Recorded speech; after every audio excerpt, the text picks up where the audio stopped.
Would argue running a country is not the same as running a company, but if America were a company, would President Trump be kept on as a CEO? That's the question asked in the latest issue of Bloomberg Businessweek. Bloomberg editor-in-chief John Micklethwait writes in the magazine, forget about his ideology, his political agenda, or whether you voted for him.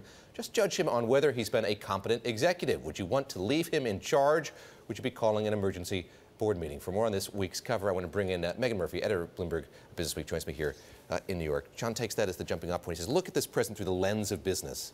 And in terms of novelty there, this is a president who's really welcomed that. He's wanted to be seen as the CEO president. Yeah, I mean, that was his whole pitch, that I will run the country very much like I ran my successful business empire. And I think what John really goes into and what Businessweek goes into this week is if you use that as your barometer, if you use that as your metric, if you apply it the way you would to any big name CEO or any CEO in that measure, he has not done a great job on stacking up on the fundamentals, whether that's building a competent team around you, whether that's keeping a firm grip on your communications, whether it's driving forward a very particularized and disciplined policy agenda, but all of the things that you would expect in a CEO to run a successful business. So far, he's not been that successful at. Let's look at the parallel here. You and John are hammering this out, going through the arguments. As I said, it's hard to make the direct comparison. The country's different than a company.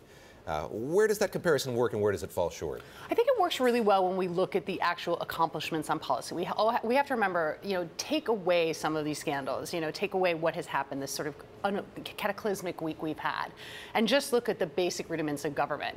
The biggest initiatives that he's wanted to push forward, healthcare reform, many would say that was akin to a CEO taking on a project that was a step way too far for an incoming CEO, a massive revolution of a system that he inherited that has its flaws, but that is staunchly defended by so many, and in fact so many of his own voters who have access to Obamacare and use Obamacare. So if we look at that, that has stalled. Then we push on to tax, we look at infrastructure, we look at the wall, we look at immigration, we look at so many of the things that he had wanted to just drive forward, similar to what a businessman would want to do in terms of inheriting a company, all of which have stalled, been blocked by the courts, or just simply haven't gone off the ground. Tax reform is still basically a one-page sheet of paper that shows no promise of getting done anytime soon. John wrestles with the difficulty of governing, that it is hard to be the president of the United States, and we've seen some rare moments of honesty from the president about that in particular.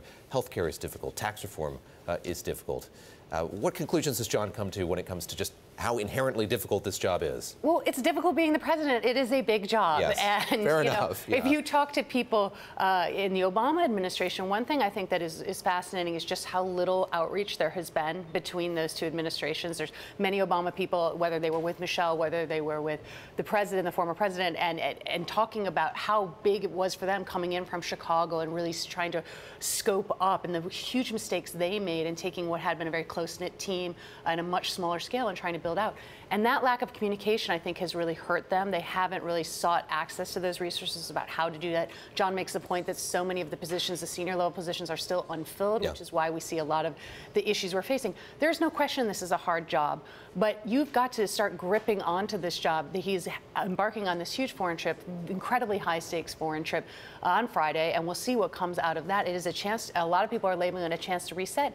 But the bigger problem is can he keep his base? Can he keep also Republican senators, Republican lawmakers on board with him? As John identifies, what he's really faced with is his chairman is essentially Mitch McConnell, and to a lesser extent Paul Ryan, and their verdict is going to be key as we head into these very, again, difficult summer and difficult fall months. And let's end it there with that part of the comparison, because in a business, if you had a CEO who was making missteps, said untruths, he would be expected to correct them. The chairman, the board would be wielding some pressure upon the CEO to apologize, to change course. That's not happening here, and it seems like there is a change in Washington now where there's an expectation or a presumption that Mitch McConnell, the Senate Majority Leader, is going to do more or needs to do more. We certainly heard him talking to Kevin Streeley about that earlier this week. I mean, there's no question it's a need to do more situation. I was in Washington last night and taking the temperature again of people, and I do think there's a sense of disbelief that still permeates over the city.